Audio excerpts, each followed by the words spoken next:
బులెటిన్లో breaking news చూస్తున్నాం. నెల్లూరు జిల్లా ఆత్మకూరు నియోజకవర్గంలోని నాగల వెల్లుటూరు గ్రామంలో ఉద్రిక్తత నెలకొంది. ఆనంద్ రామనారాయణ రెడ్డి ప్రచారంలో రెండు వర్గాలుగా విడిపారు తెలుగుదేశం పార్టీ నేతలు. రామనారాయణ రెడ్డి సమక్షంలోనే ఆయన మాటలను ఖాతా చేయకుండా ఘర్షణకు దిగాయి ఇరు వర్గాలు. వైసీపీ నుంచి టీడీపీలోకి ఇటీవల చేరిన రవీంద్ర నాయుడు ఇంటికి రామనారాయణ రెడ్డి వెళ్లడమే ఘర్షణకు కారణమైంది. మాజీ ఎమ్మెల్యే కొమ్మి లక్ష్మీనాయుడుపై చేసుకున్నాడు నాగుల వెల్లటూరు టీడీపీ సీనియర్ నేత వేలూరు కేశవ్ చౌదరి. ఒక్కసారిగా రెండు వర్గాలుగా విడిపోయిన తెలుగుదేశం పార్టీ నేతలు పెద్ద ఎత్తున తోపులాట చేసుకున్నారు. పోలీసుల రంగప్రవేశంతో సద్దుమణిగింది వివాదం. ప్రజెంట్ అక్కడ సిచ్యువేషన్ మా రిపోర్టర్ బాలరాజు నాయుడు తెలుసుకుందాం. బాలరాజు, ఏంటి ప్రజెంట్ నాగుల వెల్లటూరులో పరిస్థితి? ఆత్మకూరు నియోజకవర్గంలోని చేజర్ల మండలం నాగుల వెల్లటూరు గ్రామంలో ఉద్రిక్తత నెలకొంది. అయితే ఈ ఉద్రిక్తతగా కారణం చూసినట్లయితే ఆనం రామనారాయణ రెడ్డి ఇటీవల కాలంగా వైఎస్ఆర్ కాంగ్రెస్ పార్టీని వీడి టీడీపీలో చేరినటువంటి రవీంద్ర ఇంటికి వెళ్లడమే ప్రధాన కారణంగా కూడా చెప్పవచ్చు. అయితే ఈ రవీంద్ర నివాసానికి తీసుకువెళ్ళింది మాజీ శాసనసభ్యులు కొమ్మి లక్ష్మీనాయుడు తీసుకువెళ్లాడన్న కారణంతో ఈ కొమ్మి లక్ష్మీనాయుడు మొట్టమొదటి నుండి కూడా తెలుగుదేశం పార్టీలో ఉన్న తమను కాదని చెప్పి నిన్నగాక మొన్న తెలుగుదేశం పార్టీలోకి వచ్చిన నేతలను ప్రోత్సహిస్తున్నాడన్న కారణంతో ఒక్కసారిగా ఆగ్రహానికి గురైనటువంటి కేశవ్ చౌదరి ఆ కొమ్మి లక్ష్మీనాయుడుపై దాడి చేయడానికి ప్రయత్నించారు. అయితే దాడికి యత్నించిన క్రమంలో రెండు వర్గాలుగా విడిపోయారు. అయితే ఆ రెండు వర్గాలుగా విడిపోయిన తరుణంలో పెద్ద ఉద్రిక్త పరిస్థితులు నెలకొన్నాయి. అయితే ఆ తరుణంలో ఆనం రామనారెడ్డి సమక్షంలోనే ఈ దాడి ఘటన కావచ్చు ఇదంతా కూడా జరిగింది. అయితే ఆనం రామనారెడ్డి అక్కడ ఉండి అందరినీ కూడా సద్దుమణిగి చేసేందుకు పూర్తి స్థాయిలో మాట్లాడుతున్నప్పటికీ కూడా ఆయన మాటలను సైతం ఇటు టీడీపీ నేతల్లోని రెండు వర్గాల నేతలు కూడా ఎవరు కూడా బేఖాతరు చేస్తూ పూర్తి స్థాయిలో ఒకరిపై ఒకరికి దాడులు కూడా తయారపడ్డారు.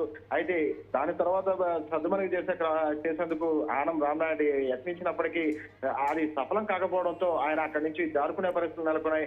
అనంతరం ఆనం రామనారెడ్డి వెళ్ళిపోయినప్పటికీ ఆ గ్రామం నుండి కొమ్మి లక్ష్మీనాయుడు మాత్రం ఆ గ్రామం నుంచి వెళ్ళనివ్వమంటూ కూడా కేశవ్ చౌదరి అడ్డుకొని ఆ తాళాలను కూడా పెరిగి వేసుకొని కొమ్మి లక్ష్మీనాయుడుపై ఉద్రిక్త పరిస్థితులతో దాడికి దిగేందుకు కూడా తెగబడ్డారు. అయితే అలాంటి క్రమంలో పోలీసులు రంగప్రవేశం చేయడంతో ఈ గొడవంతా కూడా పూర్తి స్థాయిలో సద్దుమణిగిందని చెప్పవచ్చు.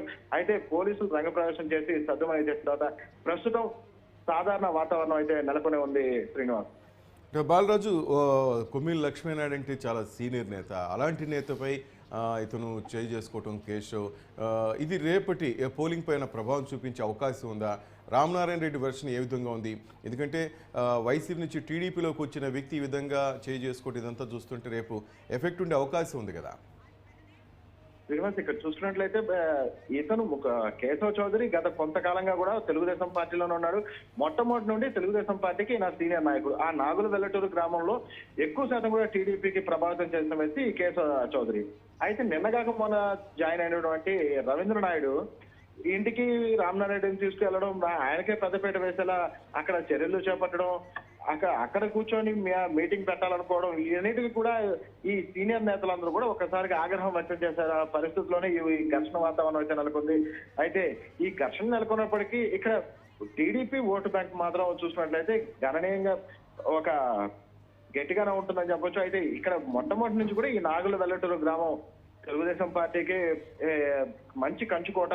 అయితే అలాంటి గ్రామంలో ఈ ఘర్షణ జరిగినప్పటికీ ఈ ఘర్షణ ప్రభావం రేపు పోలింగ్ పై చూపుతుందన్న చెప్పడంలో మాత్రం అది కరెక్ట్ కాదనే చెప్పవచ్చు. Right, thank you Balraj.